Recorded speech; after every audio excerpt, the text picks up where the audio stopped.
ये लोग जो खेत में धान उगता था वो काटने का काम करते थे।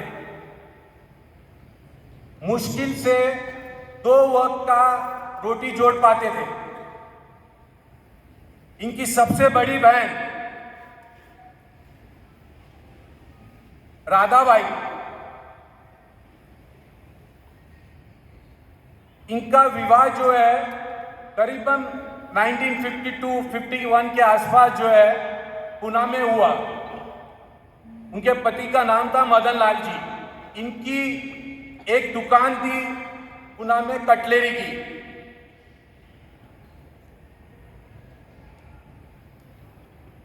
उसका नाम था रामविलास मदन लाल।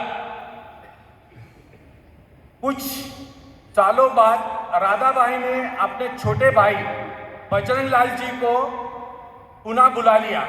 उनकी उम्र करीबन 14-15 साल की थी। पुणे आने के बाद बजरंग लाल जी ने मदन लाल जी के जो रिलेटिव है उनके यहाँ कुछ महीने काम किया, लेकिन उनका व्यवहार ठीक न होने की वजह से उनकी सिस्टर ने उन्हें अपने यहाँ बुला लिया और अपने पति के साथ काम करने कहा और व्यापार सीखने को कहा। इस तरह बजरंग लाल जी ने कटलेरी दुकान पे बैठ के व्यापार सीखना शुरू किया। तो 1953 यहाँ से चमड़िया फैमिली की स्टोरी इतिहास चालू होती है। कुछ सालों तक बजरंग लाल जी ने ये कटलरी की दुकान संभाली। उसके बाद उनके जीजाजी जो मदन लाल जी, उनका देहांत हो गया। कुछ साल तक व्यापार बढ़ता गया। उनको लगा कि मुझे और मदद की जरूरत है, तो राधाबाई ने अपने एक और छोटे भाई रामसुख जी को पुणे बुला लिया। रामसुख जी ने भी काफी मदद की बड़े भाई की, और इस कटलरी शॉप को जो माल लगता था वो बंबई से आता था। तो उन्होंने सोचा कि क्यों ना हम ये ट्रांसपोर्ट का बिजनेस भी शुरू करें, क्योंकि माल लाने का ही है तो हमको इसमें फायदा होगा। तो इस तरह हमारा ट्रांसपोर्ट का बिजनेस जो है 1965 में चालू हुआ। दोनों व्यापार करते रहे भाई, व्यापार बढ़ता गया। फिर उनको मदद की जरूरत पड़ी आगे कि व्यापार बढ़ रहा है तो हम और हाथ की जरूरत पड़ेगी।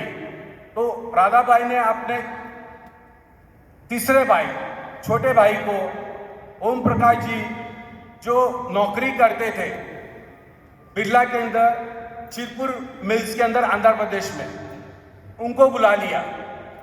इस तरह के वो भी मदद करने लगे और टीम बढ़ती गई।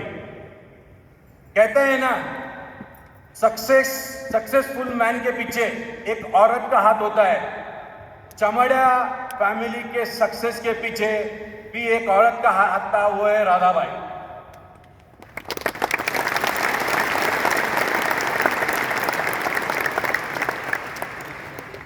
इस तरह व्यापार बढ़ता गया।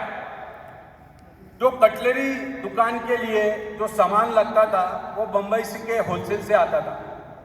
तो भाई लोगों ने विचार किया क्यों ना हम डायरेक्ट मुंबई जाके होलसेल से परचेस करें, इसमें हमारा फायदा होगा। तो उन्होंने मुंबई जाके परचेस करने का काम चालू किया।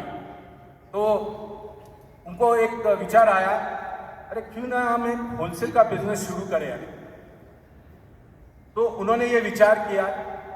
तभी विष्णु जी, मेरे सबसे छोटे वाले अंकल विष्णु जी, और मेरे बड़े भाई पवन जी, इनकी छुट्टियां चल रही थी। वो छोटे थे, पढ़ाई करते थे गांव में।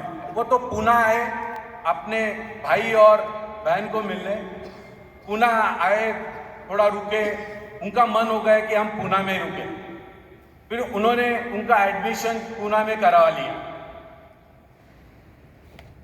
एडमिशन कराने के बाद पढ़ाई के साथ साथ विष्णु जी ने मूविंग होलसेल का काम चालू किया, क्योंकि विचार ऑलरेडी उनके दिमाग में था कि मूविंग होलसेल हमको चालू करना है।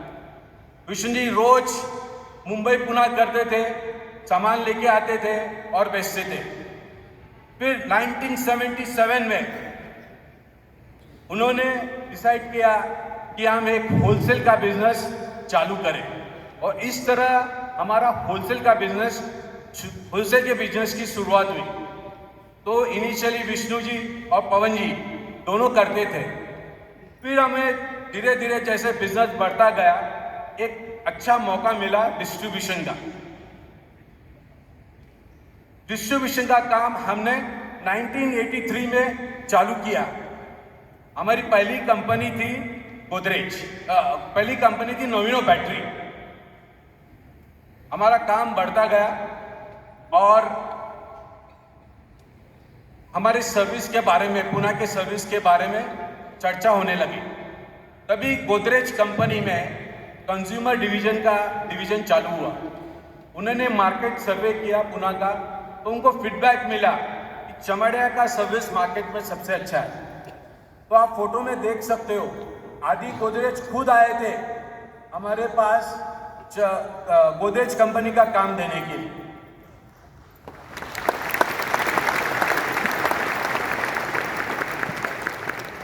इस तरह हमने हमारा व्यापार बढ़ता गया और आगे तरक्की करते गए। 1991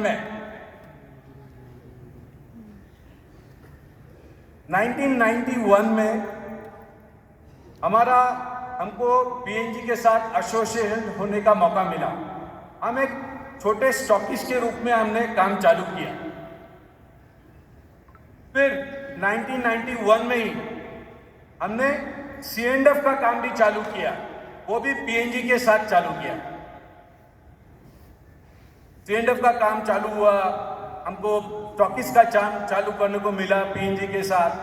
और फिर 1995 में हमने हमारा खुद का वेयरहाउसिंग का काम चालू किया, वो भी हमने पीएनजी के साथ चालू किया। तो पीएनजी के साथ एसोसिएशन हमारा जो था वो 1991 से है।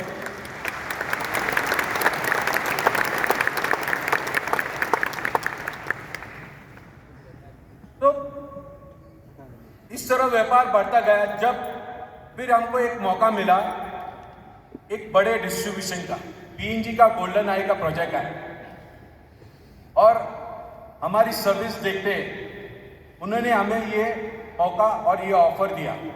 और इस तरह हमने 1998 में हमारी पहली प्राइवेट लिमिटेड कंपनी बनाई, वो है सीजी मार्केटिंग प्राइवेट लिमिटेड।